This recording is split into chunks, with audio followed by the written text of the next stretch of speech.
to the panel session 2 of the HR Conclave 2014.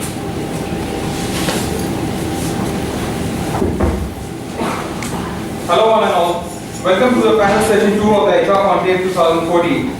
In the inaugural and penultimate sessions, we have heard speakers unfolding the truths behind glass ceiling and strategies about breaking the same.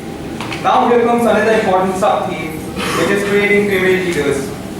May I please request our esteemed panelist, Dr. Mamta Mohapatra, Professor and Chairperson, HROB Area, International Management Institute, New Delhi, Mr. Gyanendra Singh, COO, Mansa Consulting, and Mr. Amitabh Jha, Senior Manager, HRD, Bharat Heavy Electricals Limited, to kindly take the seats on the dais.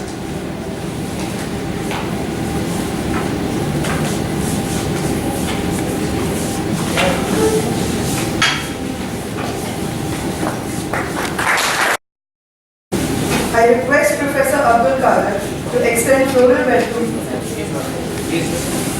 Okay. I request Dr. Shalini Srivastava to welcome Mr. Gyanendra Singh.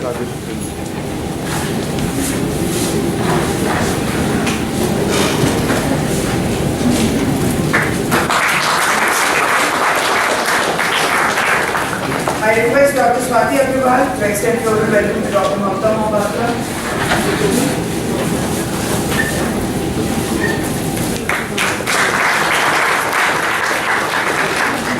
I request Dr. Shalini Srivastava to welcome Mr. Amitabh Jha to the podium.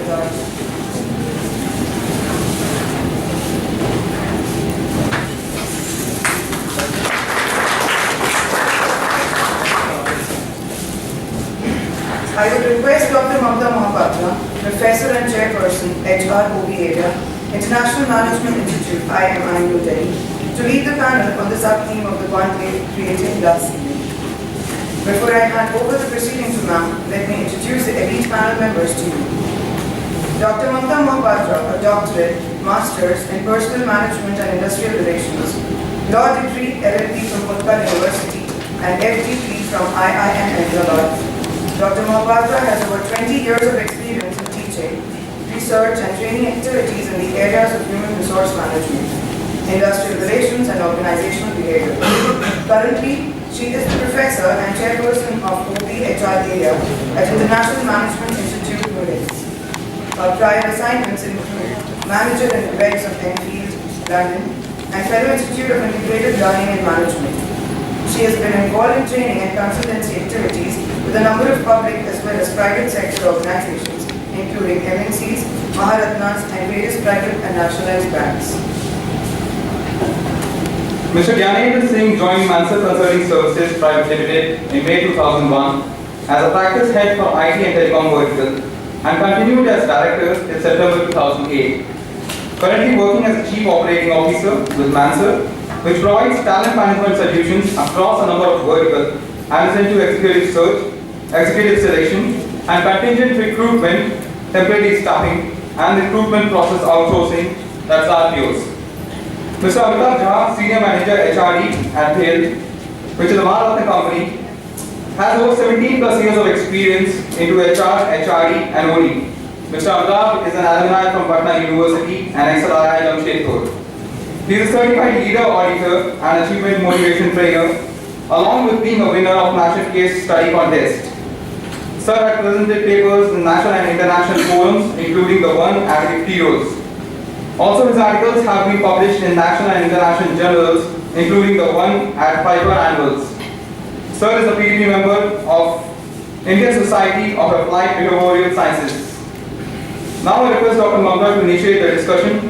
Ma'am, podium is all yours. Friends, please welcome Dr. Mamta Mohapatra.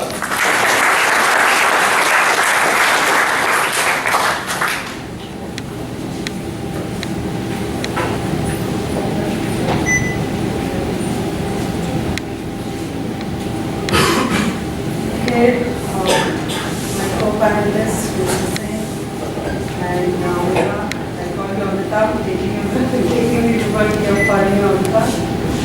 Senior faculty members here and students. A very good afternoon. Good afternoon. So we look forward to a very engaging session which very aptly they have called it Creating Women Leaders. So I believe you had a session pre-lunch, right? The audience was same, 40? Not the complete audience. Okay. So few are same, few are not. Okay. So a few of you who had attended the earlier session may be in a better position to give a lead as to where we should start from. Right? Anybody from the audience who would like to brief us as to what happened pre-lunch?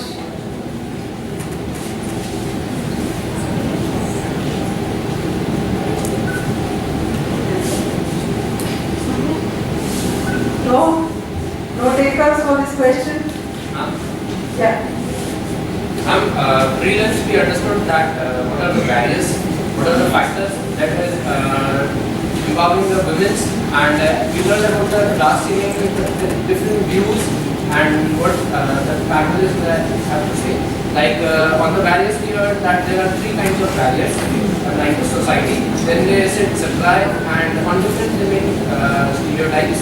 Then we heard that about the business leaders, especially among the women, that like companies like IBM, Ursula, Facebook, we heard about the women leaders companies, and then we heard something about the companies from TCS, Facebook, Google that have maximum women employees, and then we had the competencies that how women are being more competent in this world and how they are standing and power women in today's society. Okay. Thank you very much. Your name, please. Aditya. Aditya. So we just heard a brief from Aditya as to what was discussed through lunch. Why? Furthermore, get our views enhanced and learn and even formulate our own opinion and subject. Okay, and more importantly, so that we don't repeat what has already been discussed pre-lunch. Right? So first of all, let me congratulate the faculty team here for selecting such a wonderful topic, which is glass ceiling, very contextual, and my co-panelists will completely agree. Why are we talking about this topic? And here, when I wrote down the name of the topic, within brackets, can you see something? Glass ceiling or? What is the difference? Moments are sealed by the glass. We are able to break out. Okay, very right.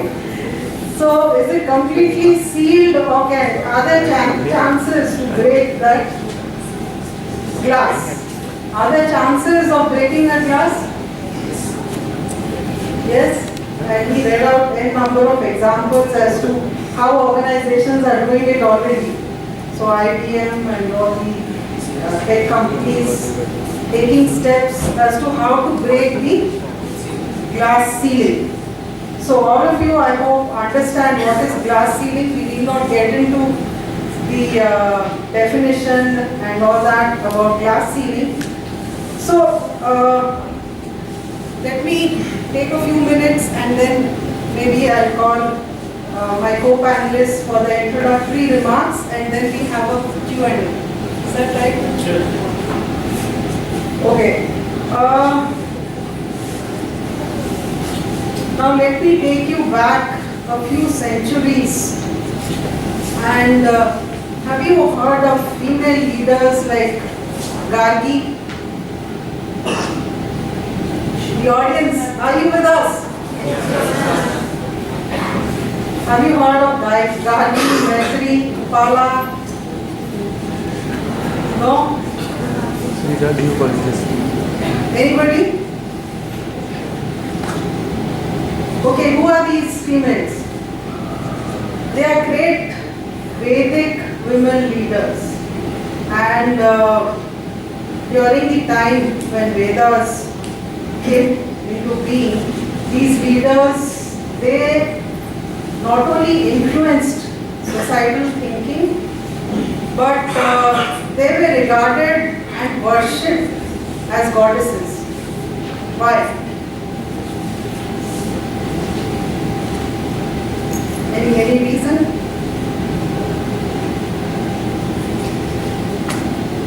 particular reason for this? Because women, the answer is up there, because women's position during that time was very, very superior, even superior to men. And they were not only equal in education, religion, they even had a janevu, the sacred thread. So women were priests, they were teachers, they were great philosophers. And there's mention of even women engaging in warfare during that time. And I read somewhere that in Chandragupta's palace, you had women Teredas, women guards. So what happened? What happened to all that? And when we look at women in the workforce today, why there's such disparity? And today we are talking about the glass ceiling, women not reaching the topmost positions. What happened? What happened during that time and now? Any ideas from the audience?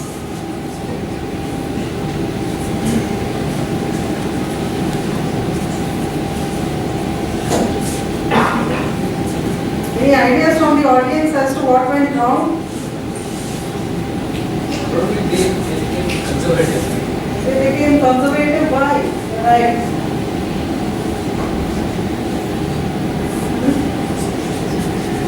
Okay, we might have heard of so many conquerors that came to India. Yes? All of us have read history. Yes?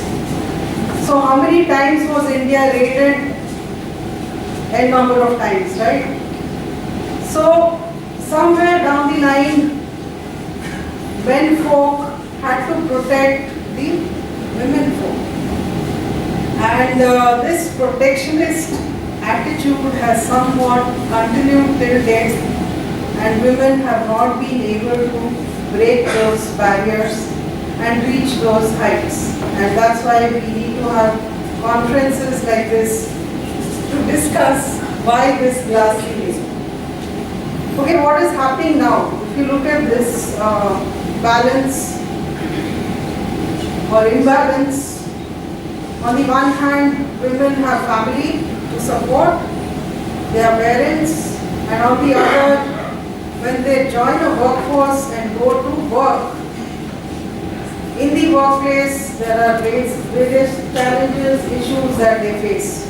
As in, there is harassment, there are security concerns, and a huge gap in terms of not only compensation but the benefits and rewards that they get. So, first of all, we are trying to build a business case here as to why we should have women leaders.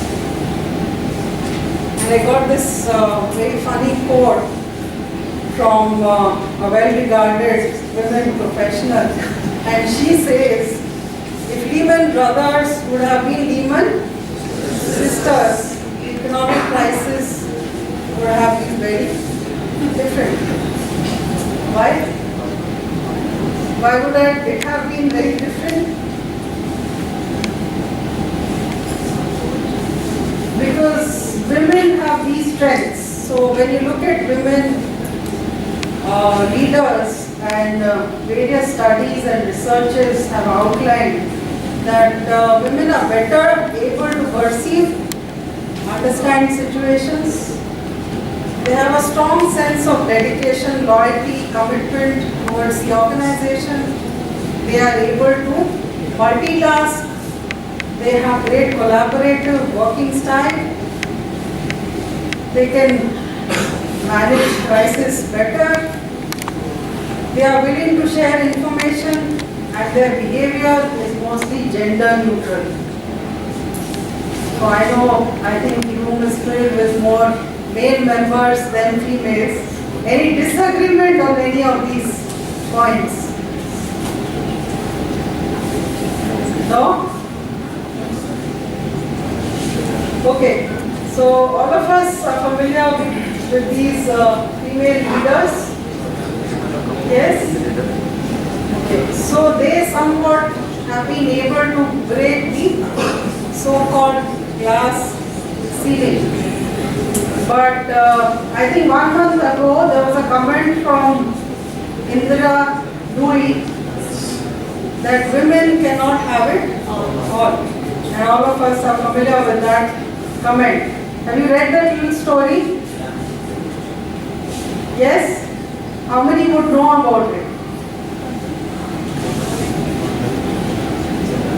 About Indira Nui's comment and why she made that comment?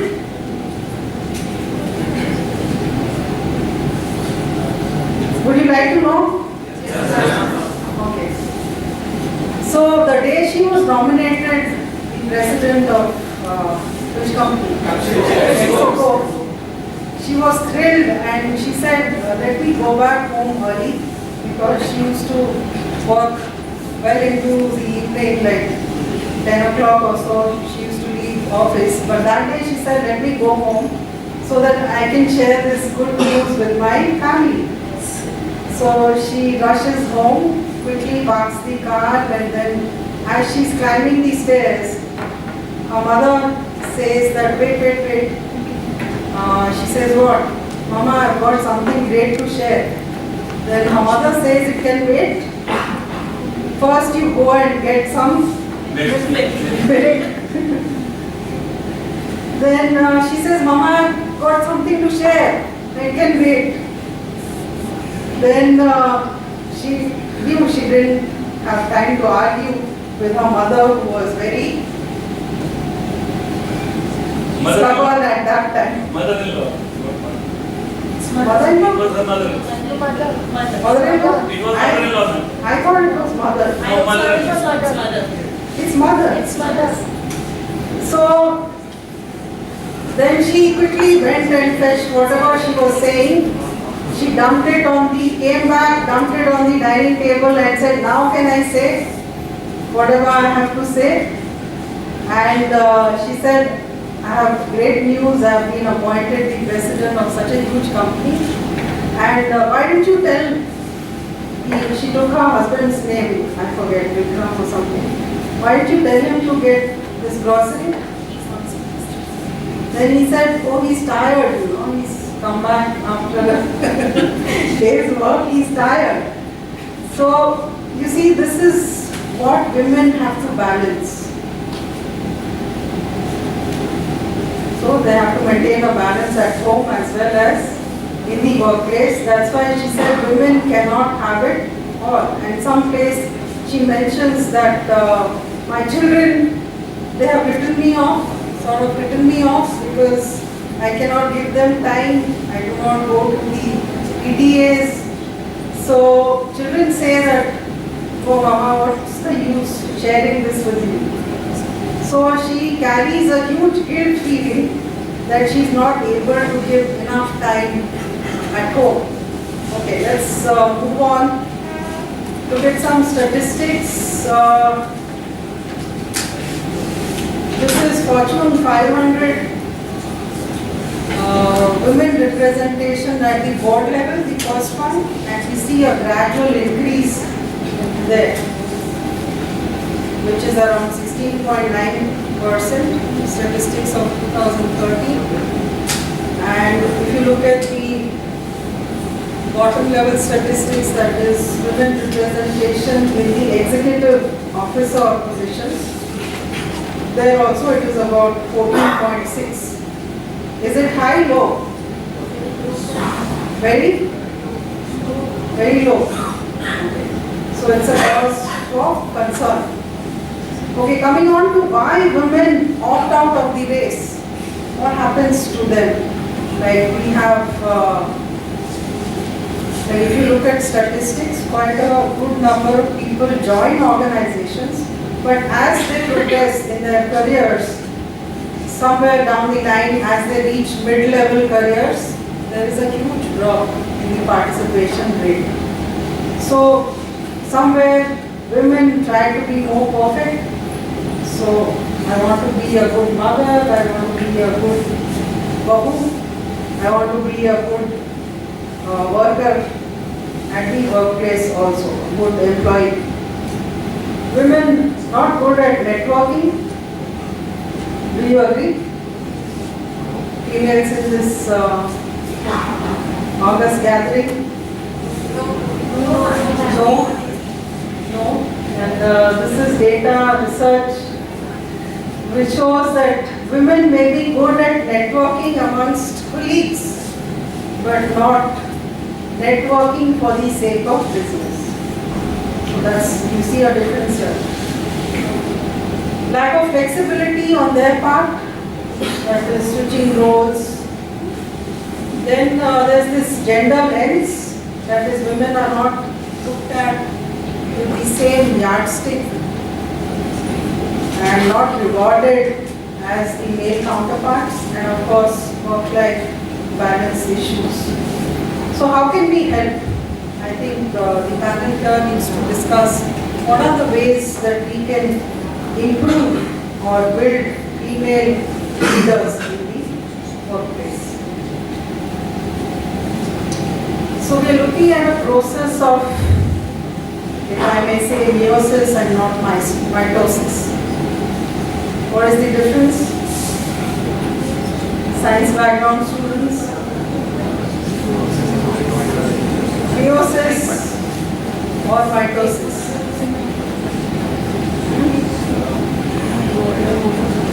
Mitosis, when you are looking for replication in the same cells. That is, when a nail grows or a hair grows, it is duplicating. The cells are just duplicating themselves. But meiosis would require different kinds of cells to combine and then grow. So when I say mitosis, can we duplicate a Indira Nui? So you say, oh, she's been successful. So our friends here, our female friends, they'll say, I read Indira Nui's biography and then I do exactly what she did and then I become a Indira Nui. Not possible. So what are those conditions that we need to create so that we have more female participation? And here we are looking at HR and the role of HR. So why HR? Because HR has a broad, whatever HR policies we design, has a broad implication in the organization. How many of our students here are from the HR class? Yeah, very few. Okay, members of the organization, they need to be aware of the impact of glass ceiling in organization. And HR needs to spread this awareness. Again, in terms of diversity, when I was coming up to this stage, and Yanendra was saying that at least we have some diversity on the panel. So there's a lot of talk about diversity in organizations. And organizations have found it, what do you say, found it to be a good decision to have female members in their employees. Why? When there's diversity, you bring in a different perspective and that helps the organization grow. So, moving on, I would like to quote some examples of organizations where they have tried to encourage women in their workforce. So looking at Cisco, they have this ETIP program, which is Executive Talent Insertion Program, and they focus on lateral hiring here at senior management level. So they do and provide help for women who want to come in laterally within the organization. Johnson & Johnson, they have a program called Crossing the Finishing Line, where they help young female members and multicultural employees to grow in the ladder and take up senior management roles. Here in India, in Tata group, we have a scheme known as the second innings, where Tata Group companies, they welcome back female employees who had left them. Only for individuals. Yeah. So, moving on, in Wipro again in India, they have done a study on career cycle of women. They say that women at different points in the organization, say when they are joining the organization till 5 years, their need is different from women who have already put in 6 to 10 years, or women who are like in the mid-career level and have put in 10 to 15 years. So they say that there should be a different strategy for different set of women who have joined the workforce and have a number of years as experience. Intel, they have what is known as Women Leadership Council, and they do coach and mentor and provide opportunities for women to grow in the organization.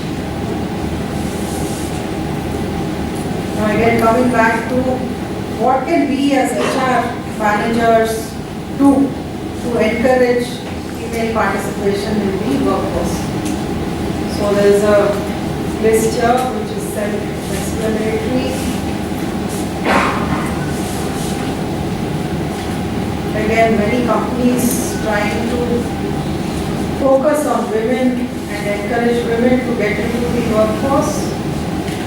Now there was a ruling, there's this company's bill which has come into force, which says that there should be one independent member in the board of the company who should be a female member. So therefore, today a lot of companies are scouting for They're not this. getting it. They're not getting it, yes. Yeah. They are asking the family, some lady from the family to become independent. Exactly. So That do is not not have- independent. Money they put their own right. Yeah, so that is the trend, but They not, are anywhere. yeah. They are not getting. So not enough qualified women to fill those positions. So HR professionals can do a lot, family, friends, society also may contribute. The process is on, but at the end of the day, I would like to give a bit of advice to the female members here, that it is determination, motivation, awareness, and the zeal to excel, which should be encouraged in women, and they themselves should listen to their inner voice. Why? Because there are enough people around who may either want to distract or put you down, but the biggest voice may want to pull you down also. But you yourself, if you have a truly passionate dream or feeling, then you don't have to give up on it. I'll not say thank you now because the panel process is on. I took the liberty of speaking first, but I'll now request my co-panelists to come up and share their views. We can have Mr. Singh first to share his views, and then we listen to Amitabh, and then take a few questions from the audience. Thank you.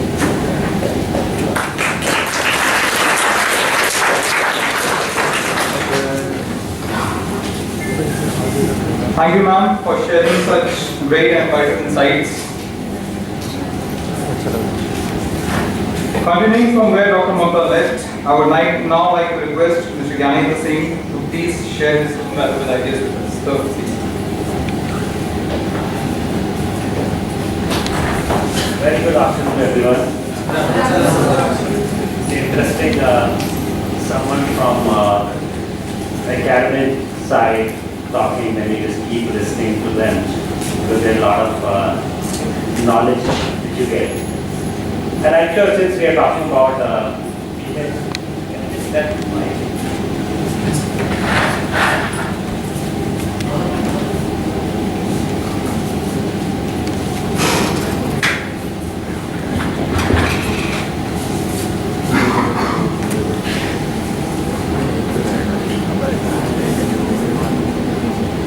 Yeah, whatever it is.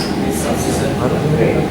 So I think a lot of panelists will talk about almost on the same line, because having diverse talent has been a challenge. Since I come from a consulting side, where I am responsible for hiring diverse leaders for a lot of multinationals. So globally, most of these companies, they have a mandate. Like European companies, they have mandate that they have to have diverse talent in the organization. And I think we covered close to 30% of the mandate that every organization has diverse talent. So I see pretty decent diversity right on this room. So you guys understand why we are discussing it today. So I would like to keep it more interactive so that our objective is that there has to be some takeaways for you guys. Because we have been in the industry, we understand the challenge. But you are, diversity talent and obviously the male talent, they should not feel anymore. What do you think is the purpose of today's session? It's open. I mean, come up with your own suggestion, ideas, whatever you have. Why do you think we need of such a session? Anyone can talk. Anyone from the back side?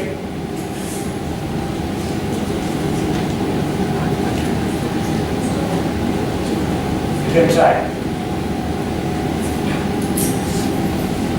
I know one person will answer, but rest of you also have an opportunity. Like to say that in today's scenario, we see that Indian culture and moreover not only India, Indian economy, but there are so many other economies where women are lagging behind because of the probably mindset or the culture of the economy and even the societal acceptance. But then we should not consider women to be only housewives. They should also be equally given. They should also be given equal opportunities in the industry as well. Where they have more, probably you can say that they have equal amount of talent, they have equal amount of zeal and enthusiasm and then to cope up with the industry. And we can moreover say that women are not only managing their homes, they can manage the office as well. If we take the example of Chanda Kochar and these women, are they not going on for their family as well? They are managing their house, they are managing the industry as well. Right. Good. I think we should clap for. One thing I like to correct, Indra also said that if they want to have such a career, his husband was like my husband. Right? So again, they are contributing in some other way. Anybody else? Why we are having this session? How it is going to regulate? So far it is happening, Manu.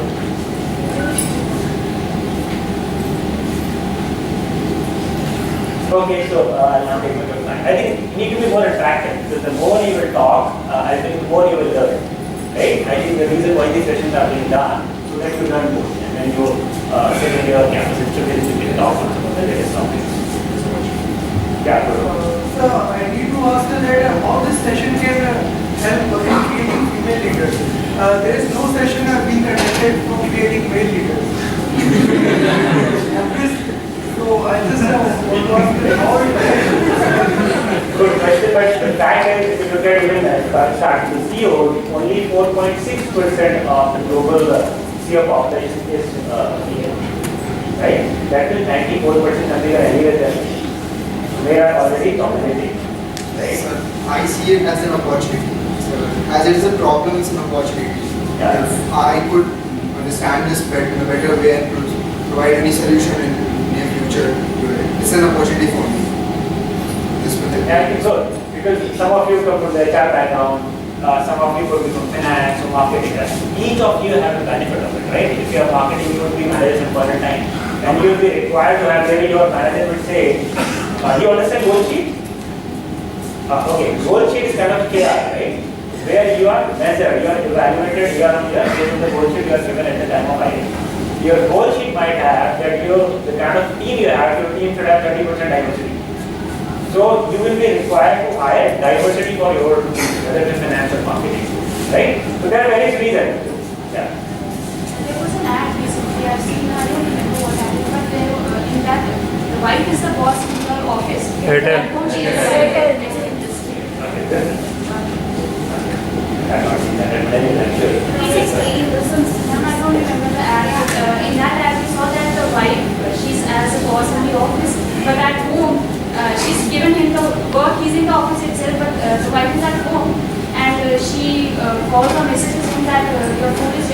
now you have, since I'm the boss in the office, but I am in the right country. And says, now I would like to share that attitude. Because I read, different opinion criticizing even that in newspapers and certain magazine and something like that. Maybe a different viewpoint. No, maybe few of you can recall. So much that I take on the call. The sad is interesting. A lady in a little aggressive and assertive tone asked one employee that you have not done this, and the person says that it could not be done in next 3 days. It says you have to do it today. And then the scene ends there. And later, the same lady make a call from home. When the call is received by the same person, now the audience can get surprised. But then he says that your hubby or wife is calling, so come back soon. So she is the boss at the office, and then her wife at home. I don't know what. Lot of issues and controversies also regarding that, because few people are of the opinion that this simply is giving different type of messages. But it's just like women leadership, and then the guy, your employee also, and your better half partner also. Yeah, so that I think because in our country, I still be exactly. And what you talked about regular time, I think that's where obviously the individual is a little different. But I'm sure next 10 years on the next will change. Okay, so again, so some of the slides you might see maybe have similar kind of content, and I did it in pretty fast because I thought this is not like one, it's not one, it is one. So understand, question was asking why. Okay, so look at the way, I'm talking about one of the conference we had almost last month, I think. That was Tech HR conference, where I met a lot of CEOs, even in their journey. Yeah, Tech HR, right? Their journey was participated, MD for Intel. And there were a lot of CEOs who participated. One question was asked on that panel. And says, what is the biggest challenge today's CEOs are facing? Can you guess what was the answer? So and this survey was done globally, but this question was asked in the conference. The biggest challenge, they all exist because of CEOs. CEOs, they're an organization. If they're an organization, they create jobs. They create jobs, they get jobs. Okay, so we'll have to address the pain area of the CEO. The question was asked, and this survey was done globally. What are the biggest challenge for the CEOs today? Can you guess what the answer? What probably would be the answer?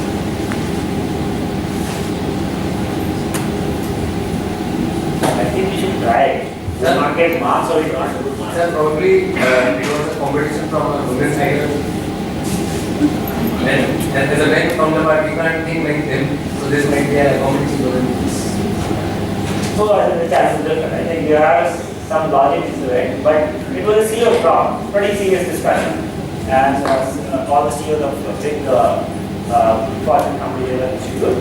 And they were asked what are the biggest challenges they are facing today. What I think at certain point in time they were talking about market challenges, they were talking about the product is not selling, they were talking about they don't have enough regions to explore the market, or maybe the product is not. So they were different. But generally, when this question was asked to our CEOs, they talked about the biggest challenge they are facing today is the talent. Right? And this refresh your mind, your family rather. People who are doing MBA courses or management courses, only the population which are employable is not even 2-3%. Somebody is saying 16%, but they are after training. People who are doing MBA courses or engineering courses, so the employability is extremely low, right? And unfortunately, the kind of education system we have starting from the school days is a very different education system. We reached here by accident so far, the way we have been growing. Now, but there is a real need of the talent, and that kind of talent we need to hire. It is scientifically proved that I think you also covered the strength what these women have. Right? They can think better, they are more stable, that the scientific reason to it. And the way they manage house also, if you look at the mother, she's managing kids, she's managing the husband, and at the same time she's managing finances also. Right? So they manage a lot more than what men manage. But unfortunately, the kind of social system we have, they spend more time at home. So I will quickly cover some why we should have such content, why we should have leaders, why should we create more of a leader, right? So first thing I talked about the large talent pool. So people are talking about they want to hire talent, so which is the new talent which is coming up. So scientifically, biologically, what I female could be better than male, right? And now the CEOs are also except that again a survey was done in terms of the productivity. And it was judged that female, so no offense to the male population, but it was judged that female are equally or rather more productive than men. Right? All based on survey, they are global surveys, and the data is available. Right? So now what is happening? We are talking about a bunch of talent. Now we are talking about how do we get this talent, and we want to hire talent which is more stable. Right? So I will cover in the future slide. So if you look at the female millennial, we are talking about people who were born in 1980 to 1995. This is the population which is coming up in the market. Right? If I look at this group, it's pretty decent diversity population. It's not very less. If I talk about HR might have more than 56% diversity. And even globally also, HR is supposed to have close to 58% of age, but 42% population is female globally in HR. Okay, it's a pretty decent population, some of the function, but some of the function is still coming up. So if you look at 552 million people, women joined in 1980 to 2008, close to 48 million. But in next year, they are expecting at least 1 billion of women workforce will come into the job market. Right? It's a huge population. And if you have to tap it, I'll cover some more interesting data in the future. So if you are able to tap this population, I think the problem of talent can be solved. In 2014, total enrollment in tertiary level education, which is higher education, has seen an increase of around 900% in 1970. So if you look at in earlier days, I remember my mother's day, even if somebody has done 10, it's supposed to be a qualified woman. Pretty respectable, qualification. Then it became graduation. Then it became PhD. Today people are professional, they want to do a professional job. Globally, women have gone for a majority of study. In 90 countries, the enrollment of women was higher than men.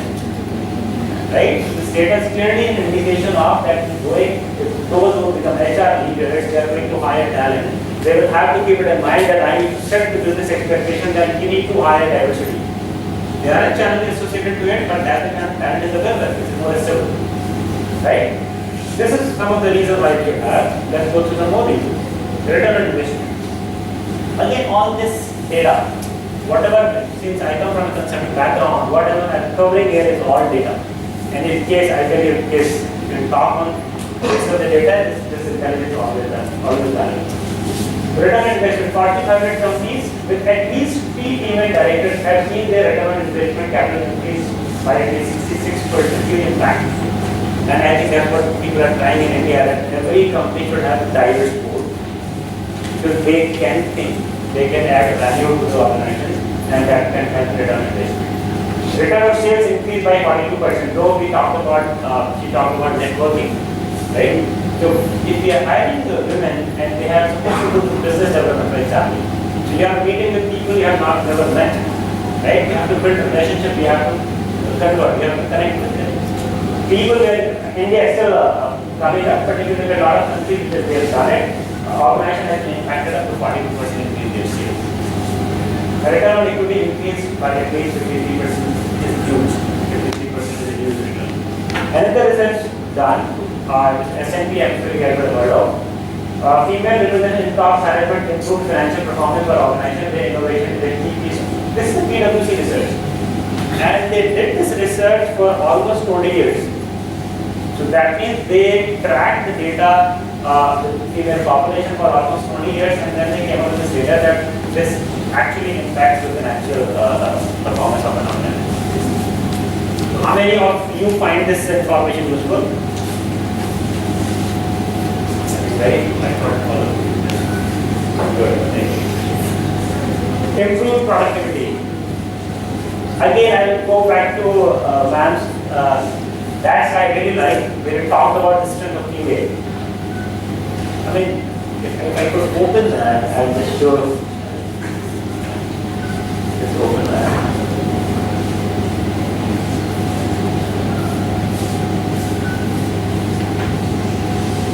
There's somebody talking about it, but there's a lot of research on this. Yeah, very interesting slide. Right. I think in case some of the viewers would like to read it one by one, I think this will help us all. Maybe you can try. Key strengths of women in workforce. Better ability to perceive and understand situations. Do you agree with this or not? Yeah. Good. Lots of confidence. Next. Strong sense of dedication, loyalty and commitment. Do you agree? Yeah. Or partially? Surely Completely. agree. Okay. That is some of the main you can also try the next line and give your opinion also whether you agree with this or not. Ability to multitask, I think. You have seen your mother? Right, you have seen your mother or sister married, managing kids, managing early mornings, sending kids to school, managing your father, going to the job. Next, anybody would like to try next? Anyone can be. Collaborative work style solicit input from others with respect for ideas. They don't have ego. If you are most of the females, they don't have ego. And the biggest problem is their ego. Right? So again, we can benefit. Just thinking from the business perspective, how it is going to help my business? If the person has ego, if he is suffering, going through a tough time, he might not come up, he will try to solve on his own. I tell you, a female will not mind coming to you again and again because she just wants to ensure that there should not be any loss to the business. Right? So that's clear cut. I'll get this right. Next. Crisis management skills. I see lot of diversity talking here. Crisis management. So again, can you relate some example? Start with your home. Like if my mother is see that something is missing and she wants to cook something, so she can manage it very well and she knows how to come up with it. And then dad will say, I am teaching on half an hour and I need food. That will be. So within half an hour she will get food by me. Next. So I guess last point, behaving in a gender neutral manner. Since women are the ones who have faced the biases, they face violence in every field, in every way, in every manner. So they are more of, they have a mindset of behaving in a gender neutral manner. So like my mother, she treats me and my brother the same particular way. Yes. And willingness to share information because they don't have ego, they have insecurities, they don't mind sharing. Just imagine if we have these capabilities, and I think Mansa has close to 60% female population. Right? So if you manage to get such talent and then your organization will be a rockstar.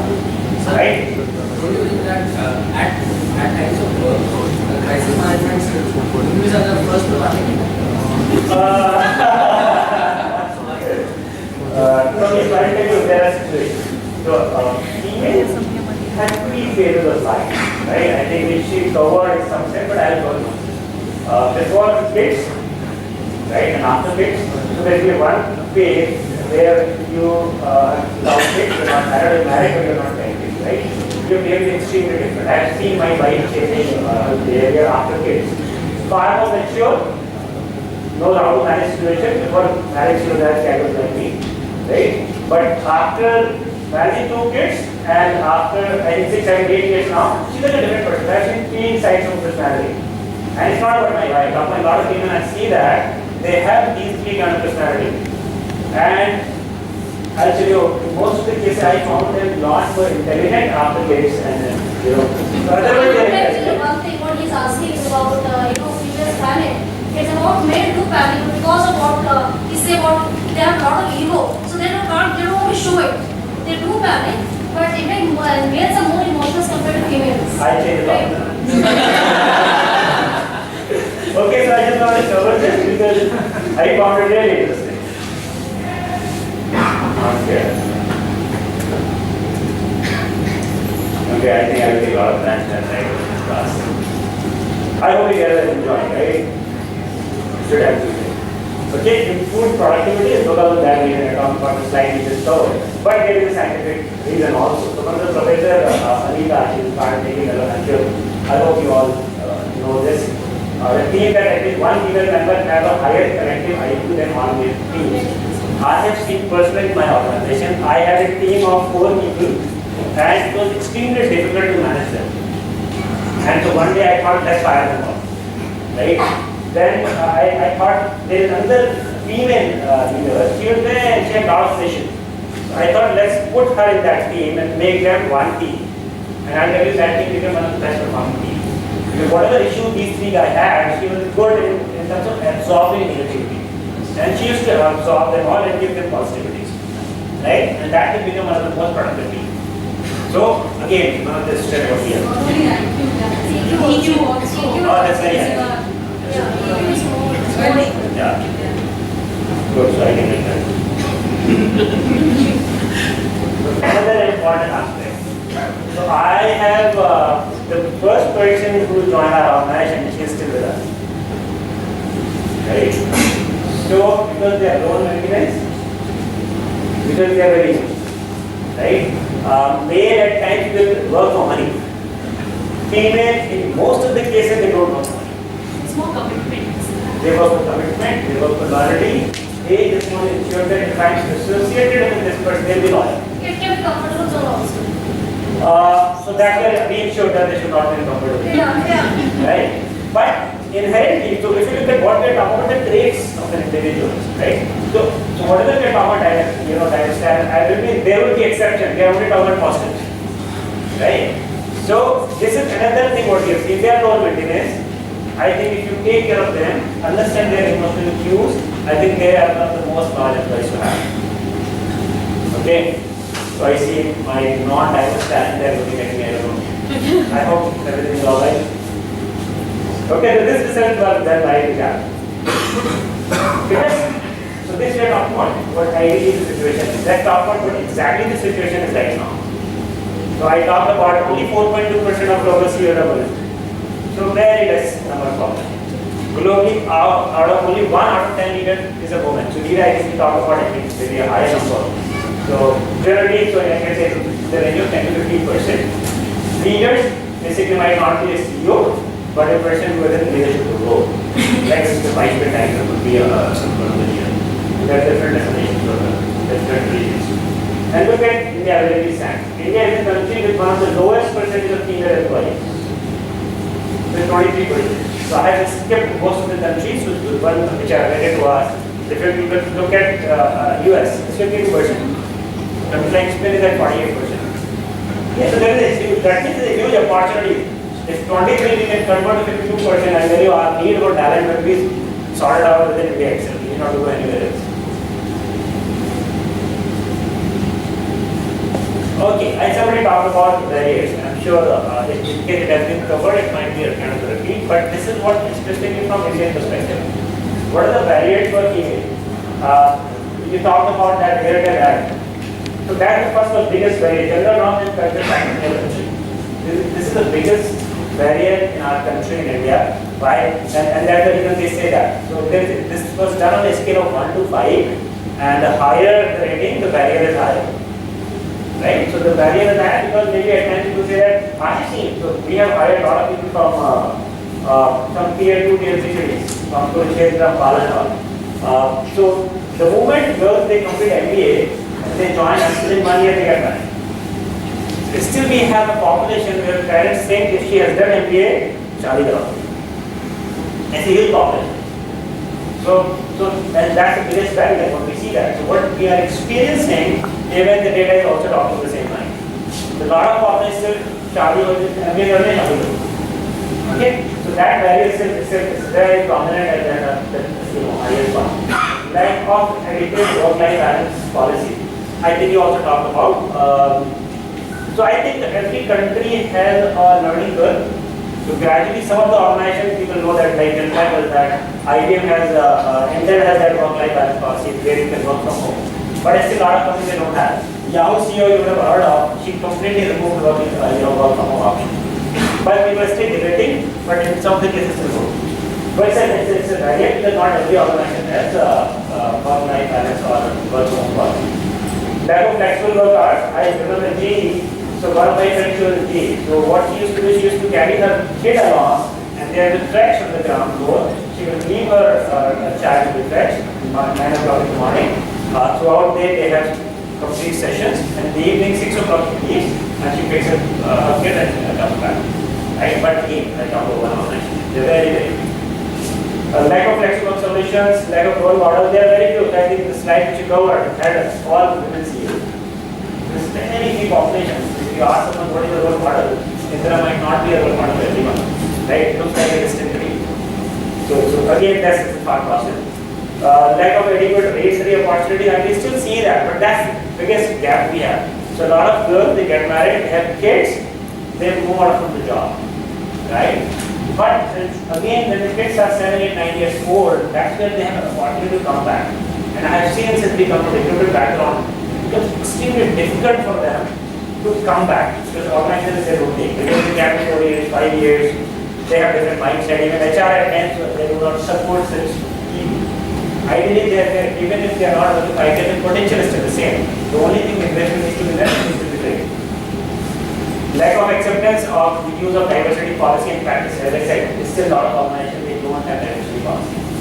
Inadequate labor laws and regulation in country again with respect to countries. There are certain countries that don't allow, like UAE, Riyadh, Syria. There are a lot of countries there that it's difficult to go into work. Lack of adequate parental leave and benefits, like we only have maternity, but it is in India. Maybe it's a barrier, but that's similarly a lot of other barriers I quickly cover. Lack of company leadership commitment to diversity. I have seen a lot of my clients, they say that we want to hire diverse. I think that practically the problem is diverse talent is very rare to get. So they say that, and then we tell them that you might not get the same talent. So if you are hiring somebody on a scale of 10, if somewhere around 8 you hire, and in case you want to hire a diverse, you will have to compromise maybe 6 or 5. But practically they don't do it. They ultimately hire male candidates. They want to compromise the quality. Lack of network and mentoring.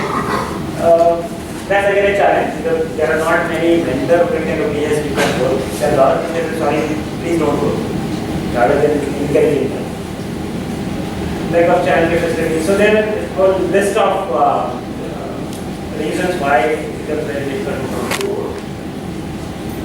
And this quick one, diverse friendly organization policy, how we can encourage that, and that's what we're talking about. HR needs to influence. It's not only job to HR, even line managers. So line managers can be from marketing side, finance side. They can also influence your manager to make some, diverse, friendly organization policy. So somebody will have to take the initiative. I tell you, there's some companies that have taken the initiative. They are already hiring a lot. They are even hiring, like we talk about Tata. The second inning, that's what they do. I tell you, and the loyalty is very, very high. If you hire 6 females who are not getting a job, they have the potential, but because of it, they are not being hired. And if you hire them, they are there for life. They are extremely loyal. Setting the right culture, so I'm saying again, spreading the word that diversity needs to be encouraged. Work-life balance, flexibility. Some organizations doing it, some are not doing it, so it still takes some time. Coaching and mentoring. So if you look at life cycle of women, again, it's extremely difficult phases. Right? I generally divide in 3 phases. The second phase that once they have their kids grown up, they don't want to come back. That's where they need a lot of coaching. I have known people who were great resources and they had a joint family, they had some support system, but even then they resigned. Right? That's where they need some coaching and counseling. That what Chandra talked about is coping mechanism. She used a term called coping mechanism. So when her daughter used to call office, she has trained her steno to give answer to that call. Right? That coping, you need to identify your way how to handle this situation. She did that. And feedback session, extremely important. So if I talk about feedback session with a male or so I have to be very, very careful what I should say, which should not be disabled. On the other hand, there have been surveys which have been done in India, and I tell you 51% of people say that I would like to have quick feedback. Even some of them even after every project. One project duration is 2 to 3 months, they would like to have feedback maybe after 3 months. But it's so open. So these are some of the ways we can utilize, and I'm sure we can we can contribute some to the society and create a strong, diverse talent pool to complete our future needs.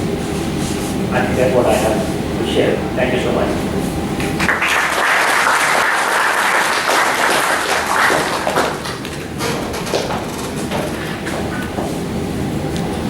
Thank you, sir, for a great dose of wisdom combined all together in such an interactive and informative session. Moving forward now, and without taking much time, I would now like to invite Mr. Amitabh Jha. So, over to you.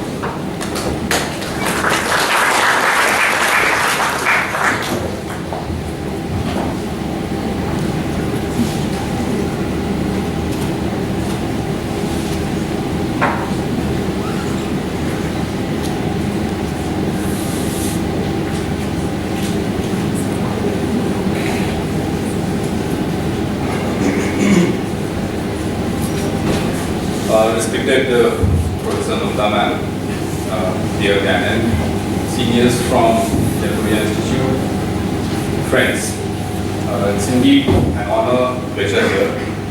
And being the last panel member, I was really worried when my turn will come.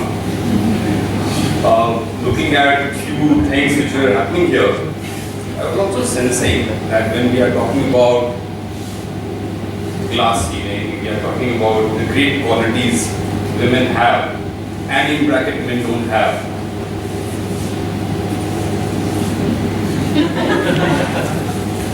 There was one courageous boy who asked why there is no conference for male leaders.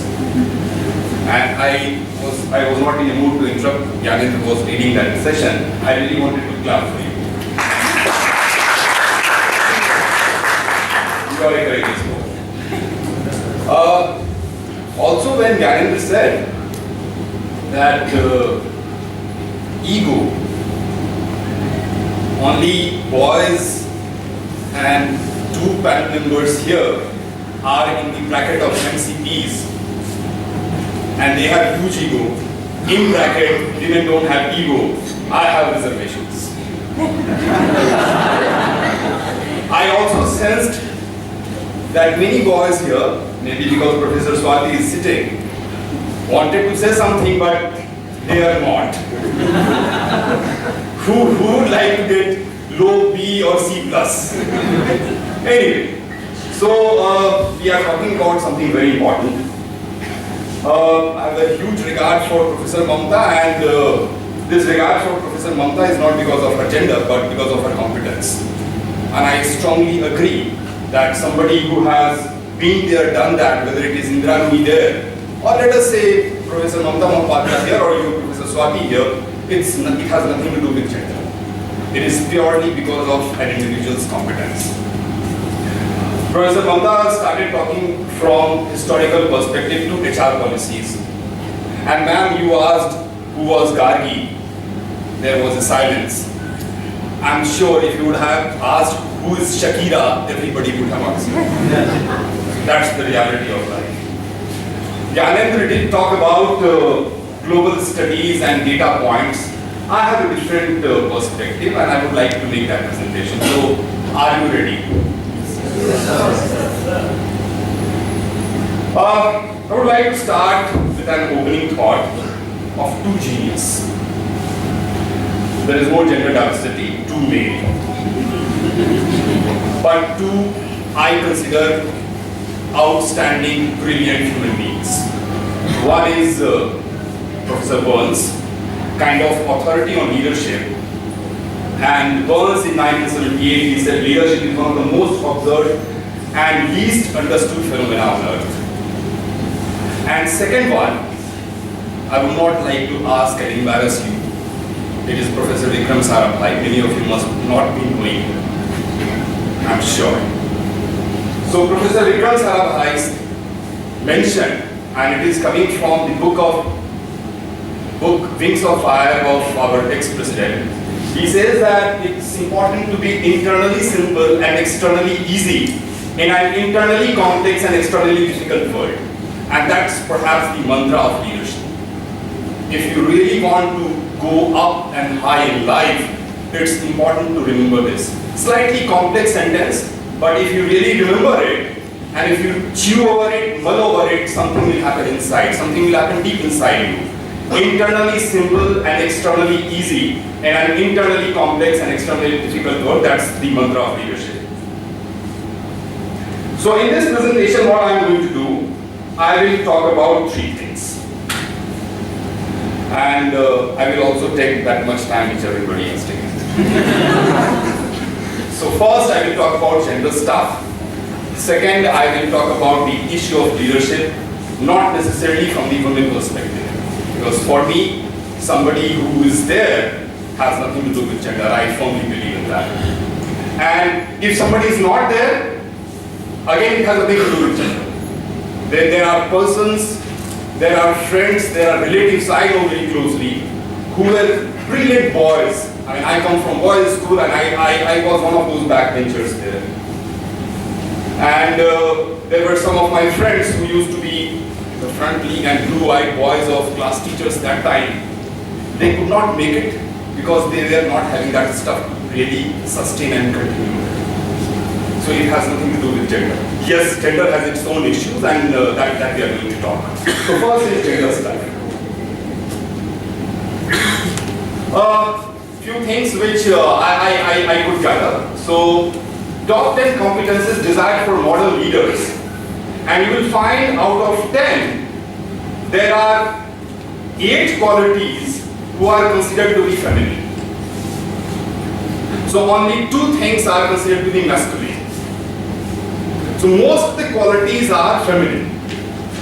Number 1. Again, top 10 competencies for top leaders exemplify most.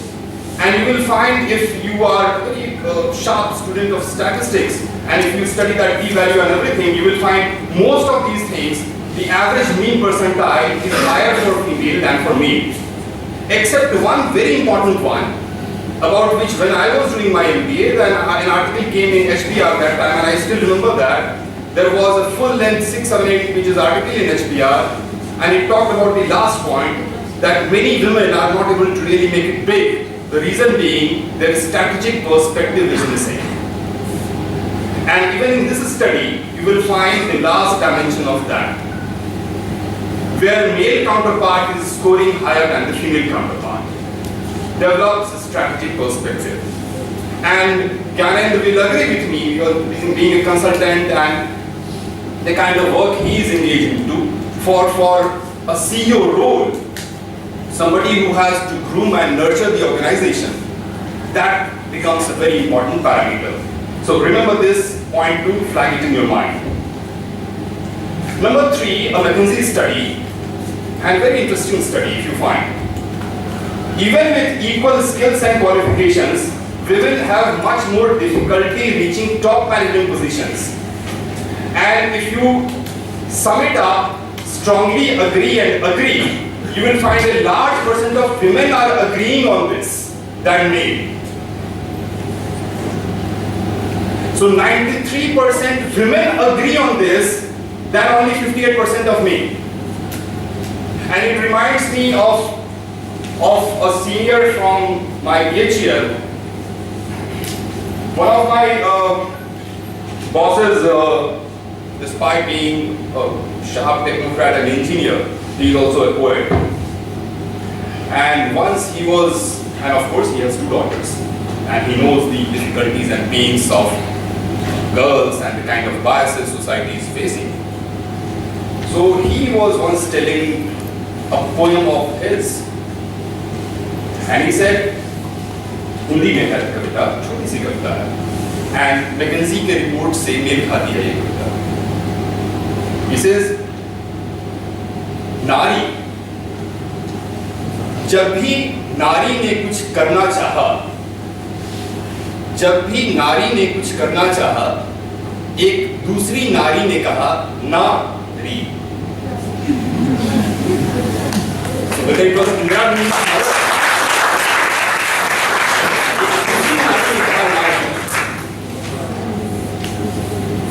It was Ganen's data point, 4% women against a huge male chunk.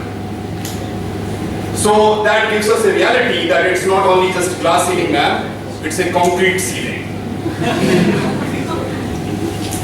And barriers we have talked, so I will not spend my time. Let's come to an important area, which is the leadership. And I found this quote of Professor Abad Ahmed and Professor O.P. Chopra, and they say that leadership is basically the hologram of an organization. And if you cut any piece out of a hologram, it reflects the full picture. So leadership is that. I'll not spend much time, but I would like to take you through. You have Professor Swati here, and she will be perhaps the finest authority to talk about these things on leadership. When we talk about classical perspective, we have these three elements: personality traits, situational style, and transformational leadership. And I would like you to take it to beyond classical perspective, what is happening. These things I am not spending time. Swati ma'am, you will elaborate on this sometime later. So I would like you to take you to on this dimension, moving beyond classical perspective, and I would invite your attention on these four different perspectives. What contemporary thinkers have to talk about leadership? What are some of the recent studies? What is the historical perspective? And what is that so-called superhero phenomena? Contemporary thinkers first. So one of the leading thinkers in our times present is Professor Ramcharan. And Professor Ramcharan has talked about leadership pipeline. And he, in his book, Leaders at All Levels, talks about something very controversial.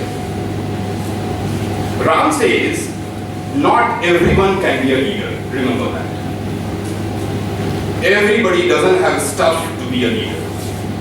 So if somebody is living in that paradise that I am also the leader stuff, no, number one. Number two is saying that leadership ability needs to be developed if somebody is really interested in developing through continuous practice, and our panel members were talking here about feedback and self-correction. And the third thing what he's talking is, CEO job requires giant leap in learning. So if I'm operating at X, and if I have to jump into my CEO role, I'm going into a different orbit altogether. And that kind of competence, that kind of caliber, that kind of strength I must have so that I'm ready to leap into that leap. So with regard to leadership pipeline, it's important whether it is male or female, whether I'm able to manage at self first, then manage others, then how I'm becoming leader of managers, then functional, then the organizational leader. In the contemporary thinker, Stephen Covey has talked about four things: personal, interpersonal, managerial, and organizational. So if somebody has to be leader, it's important to remember that these things are necessary but insufficient. You have to have all four of them. You must be willing and strong enough to have relationship with self, relationship with others, responsibility to get a job done with others, and need to organize people. Among contemporary thinker, I think no study will be complete without talking about Dr. Pritam Singh. And Dr. Pritam Singh, in his book, In Search of Change Masters, has talked about 8 qualities. Interestingly, the leaders whom he has interviewed are only males. So that you have to understand. But one particular thing which really caught my attention in this book was when he's talking about leadership and while talking about Kumar Mangalam Birla, he says that it's important to develop this ability, looking within, looking around, and looking beyond. So whether you are a boy or a girl, and if you really want to groom yourself as tomorrow's leader, it's important to really give this self-injection inside, that how can I look within, how can I look around. They were talking about networking, remember that, and how I can look beyond. Remember, HBR study says strategic perspective is very low. If you have to understand the contemporary thinker, somebody who has been there, done that, Jack Welch, he talks about 4 things. That a leader must have energy, must have edge, must be able to energize others, and must be able to execute things. Lee Iacocca talks about 9 qualities. Some of the recent studies, May issue of HBR talks about Blue Ocean Leadership Grid. And it talks about that a leader, male or female, very clearly it writes in its article, must know the difference between 4 things: eliminate, raise, reduce, and create. Another study is talking about that we are living in what is called VUCA world. So all of you are passing through what is called VUCA world. VUCA is about volatile, uncertain, complex and ambiguous world. And in a VUCA world, it's important that how you are, whether you are direct or not, whether you are understandable or not, as a person, whether you are reliable or not, and can somebody really trust you. So by 2020, what will be the single most important quality for successful leaders? And 61% in this study say that it's employee engagement, what Daniel was just talking sometime back. A great demand for ability to retain talent and engage them. So in case you really want to break that ceiling and concrete ceiling and not a glass ceiling only, learn these tricks of the trade while you are in Jaipuriya, that what are the essentials and how one can really learn in engaging people. And for that, you must be the one that how you can really engage your friends and batchmates and your teachers here. It will not just happen that one fine morning, you have all those gown ceremonies and here and you get your certificate, and Monday morning you join your office, whether it is Infosys or whether it is NTPC or BHL or somewhere, and you have this new mantra in you. Learn it while you are in this campus.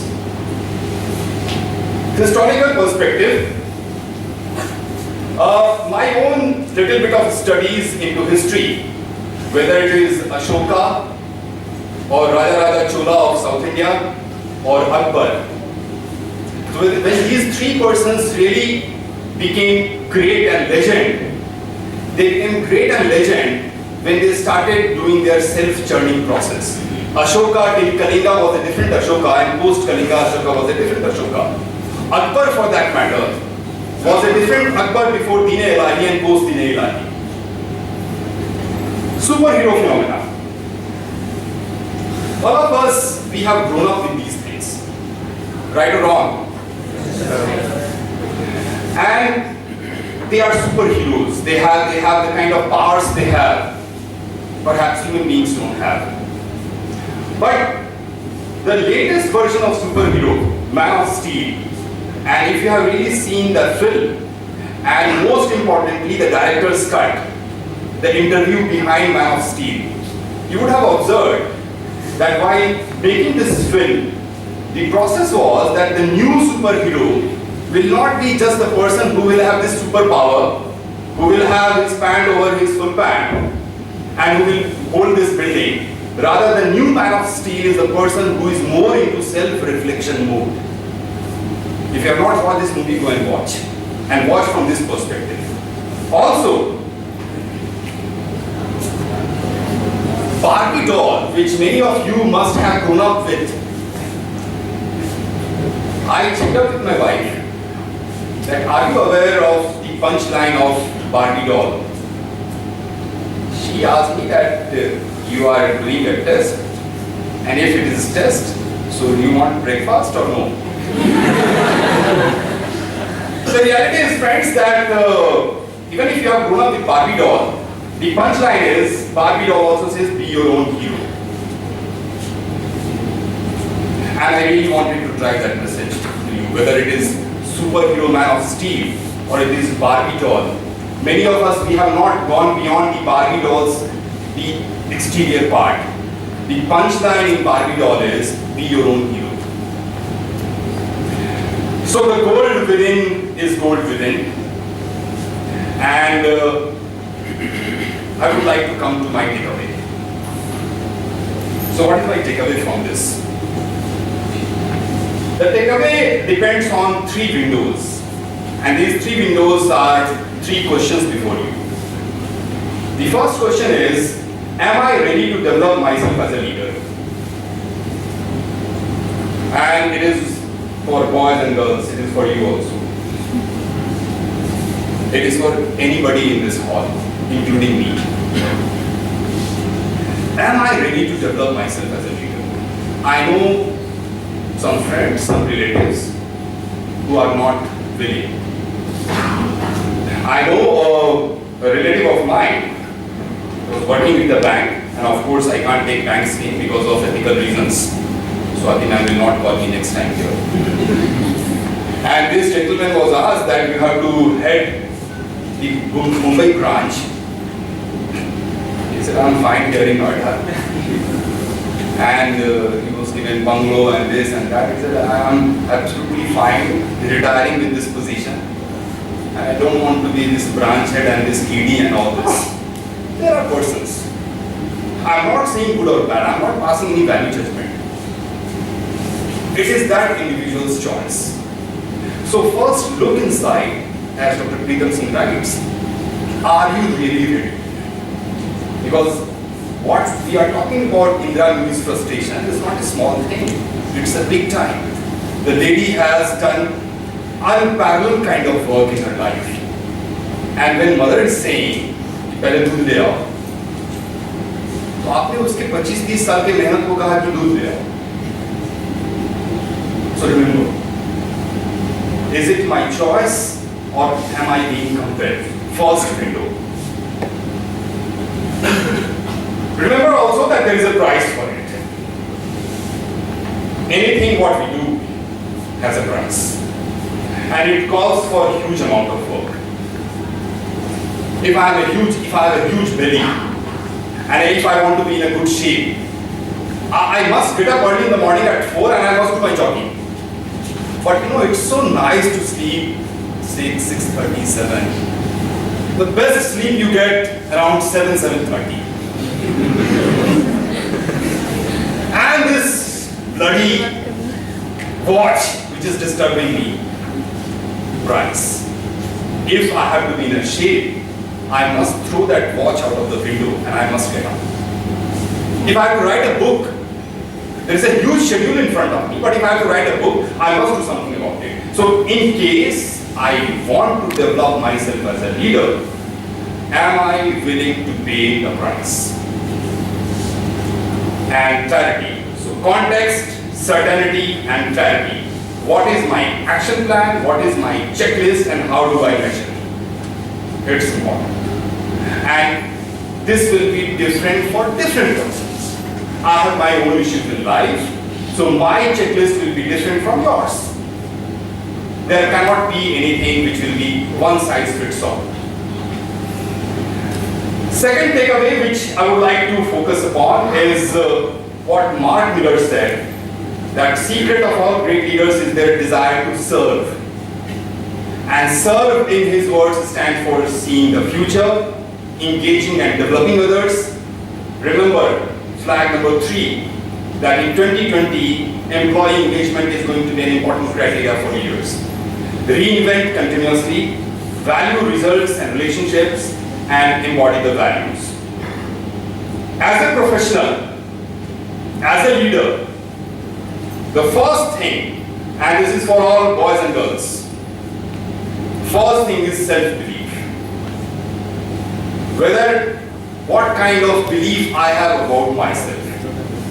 Second element is subject expertise. As I said, we respect and we value Professor Mamta not because of gender but her subject expertise.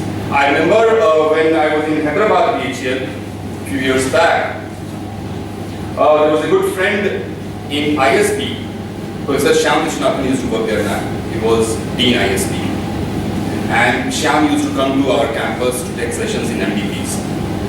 And one day Shyam was talking about leadership. And very sophisticated gentleman. And he said, in your subject, they were DGMs, senior DGMs. And he said, in your subject, you must have Dadagiri. So one of my DGMs said, he said, क्या word क्या use कर रहे हैं? उन्होंने कहा कि दादागिरी का कोई इंग्लिश में इक्विवेलेंट वर्ड मुझे नहीं मिला. अपने सब्जेक्ट में आपकी दादागिरी चलनी चाहिए. If you are in HR, if you are in OB, if you are in operations, if you are in quality, if you are in finance, if you are in materials management, if you are in quality, whatever be your subject, in your subject, you must have your dadagiri. And there is absolutely no other way out. Absolutely no other way out. You must be most updated than the latest MBA batch in any campus anywhere. Some time back I was doing this. I was doing this study in our Hyderabad plant. A lot of youngsters had joined from IITs, from BITS, Pilani, these engineers, campus selection batch, and we have all India test people join from different places. And they were reporting to these DGMs, senior DGMs. Some of the GMs gave this context to HR department that there is a kind of disconnect. And these young boys and girls like you are not respectful enough. Within bracket they were saying that they are not listening to their bosses. They are disobedient, they are actually very arrogant, and they don't do whatever boss says. I started interacting with those boys and those reporting officers, and it's real-time stuff I'm sharing with you. As I figured out, when I talked to some of those boys and girls, they said कि जब भी sir मैं इनके पास मिलने जाता हूँ, Mr. So-and-so or Miss So-and-so, who is my boss, they will quote this 60s model in front of me. कि जब 70s में हम यहाँ पे आए थे तो ऐसा था, 80s में ऐसे होता था, and it's complete. I mean, it confuses me. The gentleman there in some of the departments had not updated himself with regard to that area in which he or she was working, and now here is a badge which is a Google badge. And then I shared data with both the groups. And most importantly, I shared with these boys and girls that fine, perfectly fine, that you are not being respectful enough to your seniors. And this generation, nobody is expecting that just because of birth you respect me. Agreed. But just remember one thing. If you don't work on your this competency, 3 batches down the line, a new batch will be joining this company and they will do the same thing to you. So coming to this conclave and the key point, the subject in which you are working, you are studying, whatever be your choice of subject, elective, your OB or FOD or HR or finance, in your subject, please spend days and nights right now. And keep spending that. Even when you join an organization, you must really slog. In your subject, there is no substitute for dadagiri. Develop strategic perspective that start thinking beyond. Learn organizational dynamics. When you join an organization, and in your working style, in your working language, kindly don't bring your gender. मुझे घर जाना है क्योंकि बच्चे को school से pickup करना है. So the moment you bring gender, and after a few years you complain there is a class ceiling, there will be a class ceiling because you have set that class ceiling. Don't bring gender into your working norms. I remember 3 of us, we used to share one room. Me, one gentleman, one DGM, and there was a senior colleague, lady colleague of mine. And it was Saturday. Monday there was a program on MDP which was to be inaugurated. The lady had just joined after her maternity leave. And her boss got a call from creche. That baby is not well. Baby is running temperature. Please send Miss So-and-so to creche immediately so that she can pick up her child. This lady got that phone call afterwards. This boss immediately came to that room and said, Miss So-and-so, please stop the work and go home. Go to creche, pick up your child. And I was witness to the whole dialogue. Lady said, sir, it's an important work. Monday we have a program and I can't go right now. Boss is saying, who is boss? You are boss or I am boss? Lady is saying, of course sir, you are boss. So if I am boss, I am telling you, stop the work, go to crash, pick up your child is not there. Lady is saying, ठीक है sir, थोड़ी देर बाद मैं चली जाऊंगी.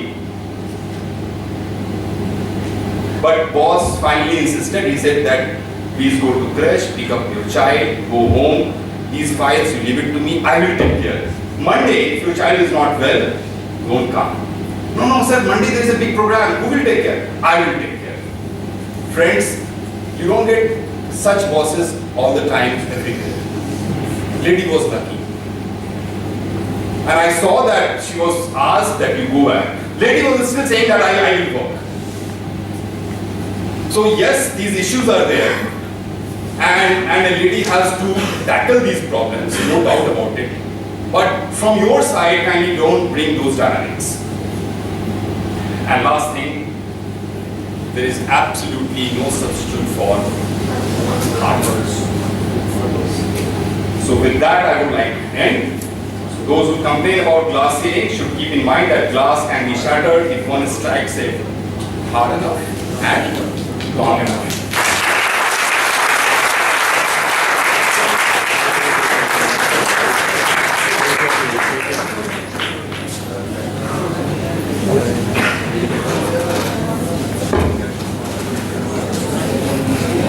So thanks a lot for flagging all those thought-provoking facts in our mind and creating a surge of self-introspection among all of us. We are grossly inspired by your inputs, which will be highly instrumental in our journey to come. Thanks to all the esteemed panelists for your enriching deliberations. Now the house is open for your questions to esteemed guests.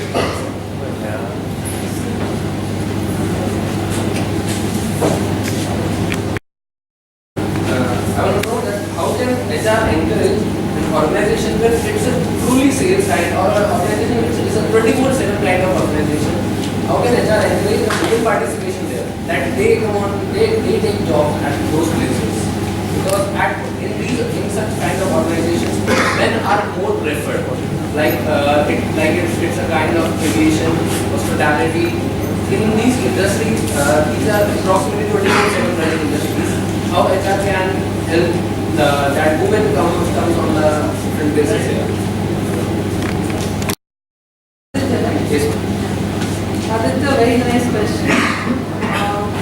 On one hand, we are saying that women should come up and participate more and take up more employment. And on the other, the security issues come into play and they discourage women from participating. And they rather prefer to stay back home safe and secure. Now you might have heard of incidents in the BPO sector where women a few years back were harassed sexually by the driver. And after that we have some laws now and we have conveyance arrangements for women. But everything said and done, there are huge question marks, but you might have heard of the POSH Act, which has been enacted in 2013. It's come into force, and now every organization has to have a internal complaints committee in order to implement that act. Every organization is encouraged to have that committee within, so that if a woman faces any kind of harassment at workplace, she can complain to that committee and complete anonymity would be maintained and the issue would be addressed. So when we look at the legal framework, we are doing a little bit to enforce certain laws and encourage women to come into the workforce. But you're right in a way that in such jobs, and this industry is like thriving now. So how do you encourage women to get into? So if I want my daughter to get into this kind of a job, what would be my concerns? What would be topmost in my mind is safety, security. So organizations should impress upon people that they provide a safe and secure environment. So maybe through that women would be encouraged to participate more. And I would like Conclave and I think you have answered. What I would like to share in our organization, although it's a very different kind of organization, it's not a company which is in the power sector. Recently what we have done, I was talking about this legal framework. In all the units of DHEL across India, we have started gender sensitization workshops, and it's a kind of mandatory workshop. We have got lady faculty from Supreme Court, and we have in our organization a zero tolerance policy. Nothing less than zero tolerance on the issue of respect and the kind of safety, security concern. With regard to your question, I think what man was saying, that the key issue is of safety, security, and there is no other substitute than that. Even if you have a flexi timing kind of thing, safety happens to be the most important. And you're right, Amitabh, we are having a sensitization workshop here itself. When you ask these male students, why should you be here listening to all this? Hello sir. One second, I've asked a question. So, maybe for attendance, are you here for attendance? Learning. So it's kind of, How learning. it really impacts you? Ma'am, it's a problem of the society, and as a male aspiring HR, I look into it as my opportunity to work on as an area. If I could be in the department working as an HR or in any other field, trying to resolve such kind of situation, it will always take me higher in an organization. First, I should also know about any such thing, problem, any such problem in society. So it is also helpful for me, and my sister or my mother can also go through this.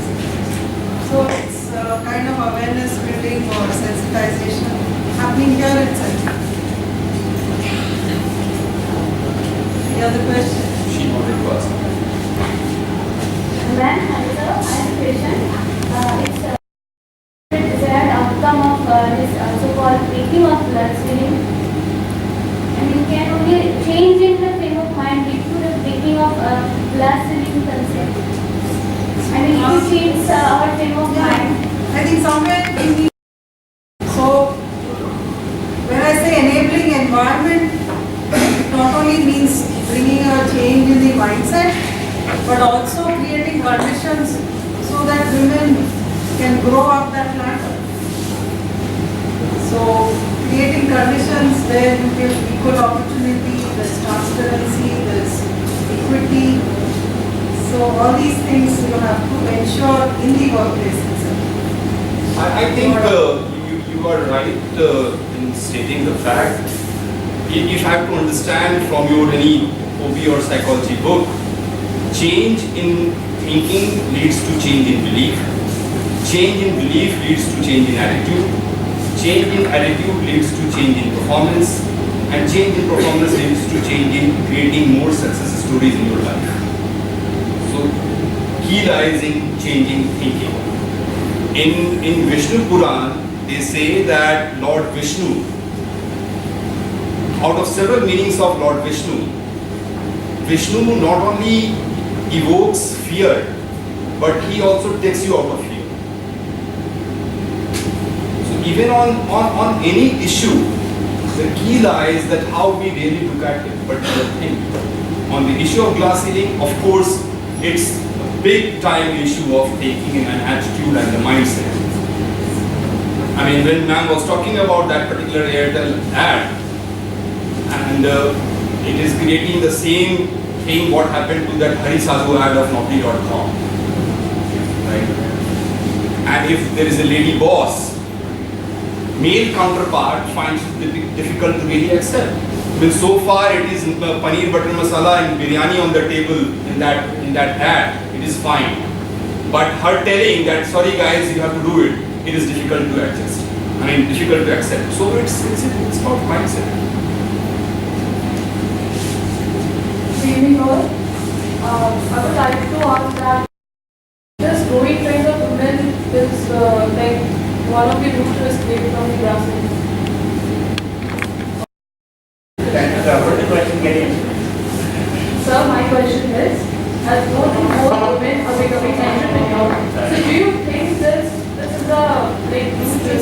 Just- glass ceiling or breaks the glass. This is a growing trend of the women that they are becoming amphibians. So this is the one of the way that it is able to glass.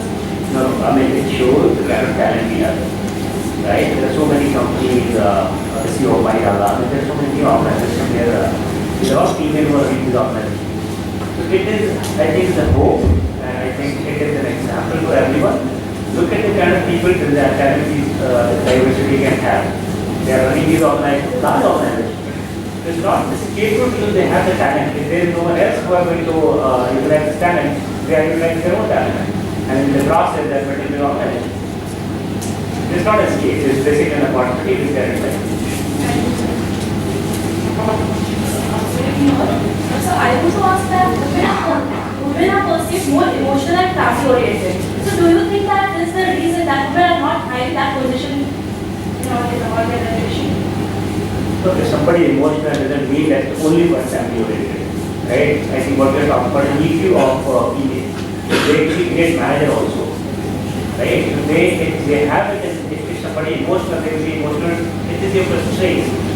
If I'm emotional person, I am emotional my colleague also, my family also. Exactly. So that's the trait. So what we talk about here, they are all traits, not the skills, right? So that will help them become better manager. So today the formula for success is not IQ alone, it's IQ plus EQ. So if you have EQ plus IQ, it's a great combination. IQ people are great with social confidence. But if you want to become a leader, and then we should have a what EQ as well. You touched on the topic of sexual harassment also. I would like to ask that, don't you think that women are somewhere also self-responsible for sexual harassment?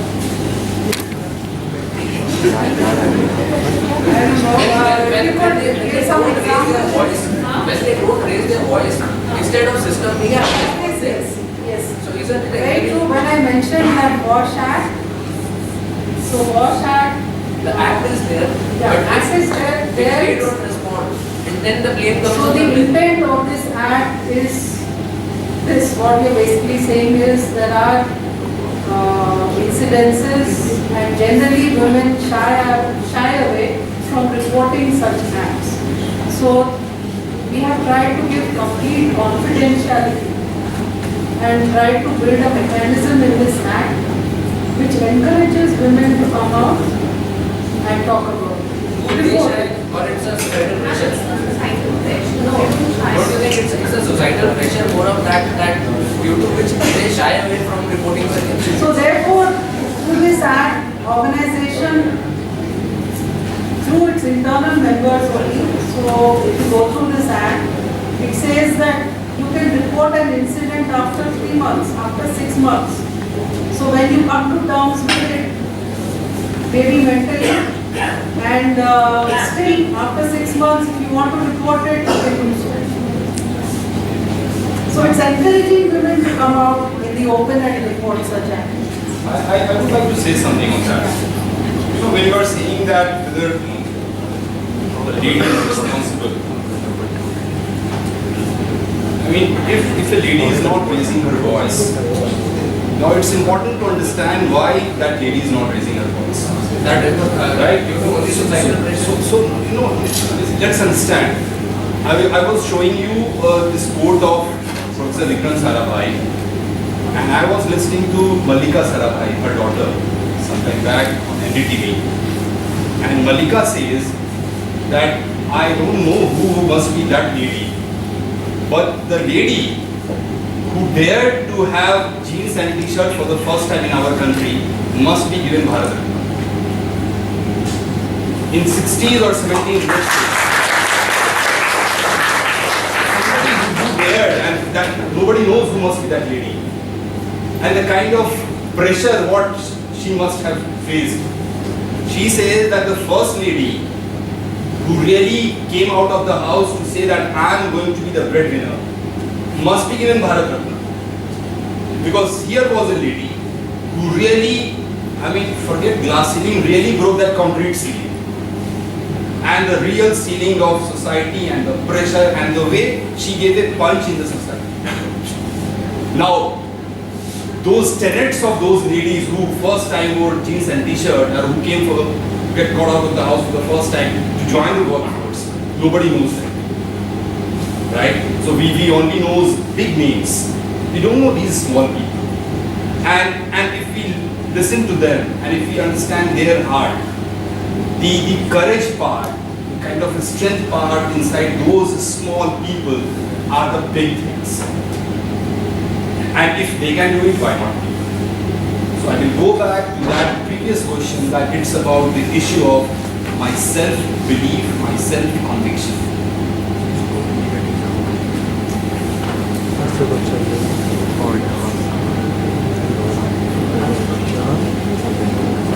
Thank you, sir. Thank you, sir.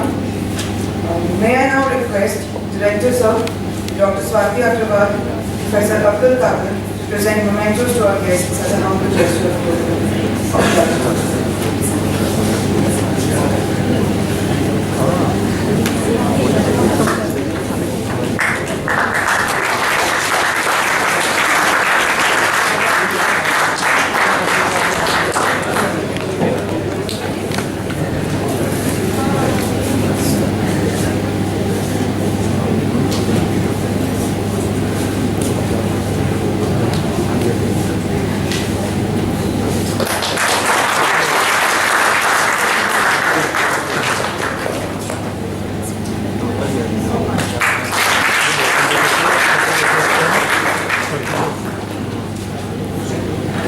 May I now request Professor Abdul Qadir, Faculty HROB and Co-Convener HR Conclave 2014, to propose a word.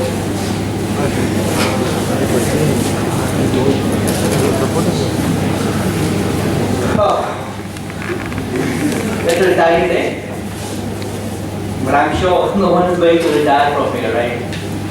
You're going to get new tires in your life, and you're thinking, of course, mine as well. Can you really see the theme somewhere here in the hall? I mean, if you have been a little keen observer right from the morning, can you? Yes, sir. What is that? No. No, I do it for you. No, not really there. The theme is there. You know, we talked about that we have very few women on top or on the senior middle level, right? The opening theme of the inaugural session, wherein we tried to decode whether glass ceiling is myth or reality, we had only two speakers, and they were guest of honor and chief guest, and of course we had our honorable director, sir, but none of them were females. Session number one. And then panel number 1 and 2, maybe it is the structure wise it was by default kept like that, but in any case, panel number 1 had 2 male speakers, 1 female. Why not 2 female and 1 male? Panel number 2, again we had the same thing, that we had 1 female and then 2 male speakers, right? So you know whether it is a data fetched out from Google or from the speaker side, reality is reality. You face it, you like it or not. We have heard a lot right from the beginning, and it is my indebtedness, my gratitude for all those speakers who came to this conclave despite their busy schedules, their commitments, and if not anything, then at least they could have been staying at their own houses and homes and without bothering to come here, right?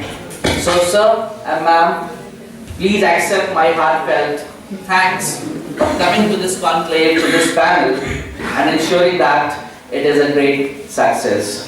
Thank you very much for being here.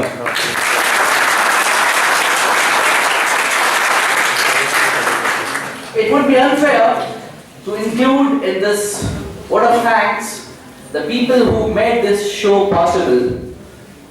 Maybe Abdul Qadir was a tiny block in the entire building, but there were much more important people who ensured that this show takes place and becomes a successful show. To start with, of course, all the guests, including chief guests, guest of honor, and all the panelists who came to this conclave, and of course, Honorable Director Sir Dr. Raju Thakur, who was very supportive, very helpful right from the conceptualization of this conclave. My HR colleagues, Dr. Swati Agarwal, Dr. Shalini Srivastava, when we first coined this topic, glass ceiling, we were a little unsure that how this topic is going to land into a HR conclave kind of thing. But I hope it has made some concrete and real sense. And I'm happy that none other department or business function has taken up this matter. But again, this issue, this problem has come to the laps of HR department and HR area. So thank you very much, my colleagues, for being there and making this conclave again a possible outcome. Thank you, ma'am. You know, we can always have such kind of things and stuff on the floor, but there has to be people like Dr. Mamta, Mr. Gyanendra, Mr. Amitabh, and likewise in the previous sessions, to rope them up, to request them and ensure that yes, they are here. Because in the 11th hour, many of the speakers drop out and saying that, hey, I've got stuck somewhere, so very sorry, and then we are falling flat in terms of how to pitch in with the new people coming in. My heartfelt again thanks goes to Kanchan Rana ma'am, Narayan Samant, and all the TNP and CRC people who would make it possible that yes, this show takes place and goes well. Thank you very much once again, ma'am. Then we have the unseen stars, Dr. Tomar, who was away to Jaipur, but he ensured that in his absence, the show goes on, and we got all the supports from admin staff, right from Kanchan Mehra, Rajesh Tiwari, everyone who came and chipped in with his or her humble help that really made it possible. So my heartfelt thanks to them as well. The people, some standing there in black and white, the men and women in black and white, they also need a special applaud from my side. And please join me. They are the future stars and possibly the HR stars, HR champions. And I would pay my tributes and pay my heartfelt thanks to them by taking each one's name. We have Divya Nigam, the president of the HR club IPSA. We have Kumar Shivam, the vice president of the club.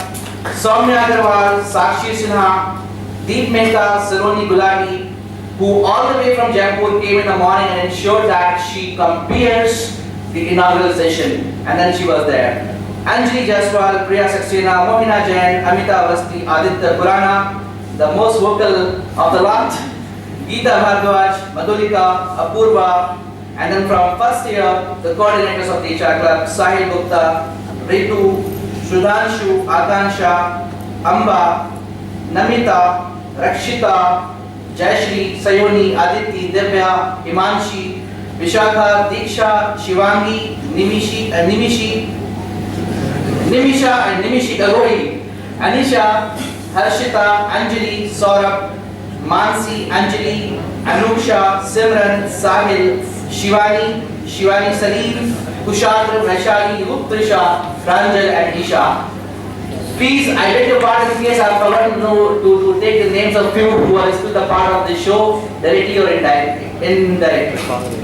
Just to sum it up, once again, thank you all, and a message probably which I could just extract out of this, whether there is glass ceiling or not, whether we can how to tackle it up and how to unfold and pave the path to create female leaders, break the ceiling, remove the myth and live with the reality. One line that for all of you, whether male or female, तुम अपने दम पे बढ़ो, इनको छोड़कर आगे. तुम अपने दम पे बढ़ो, इनको छोड़कर आगे. ये तुमसे आगे हैं और रास्ता नहीं देते. ये तुमसे आगे हैं और रास्ता नहीं देते. So once again, thank you very much for being here.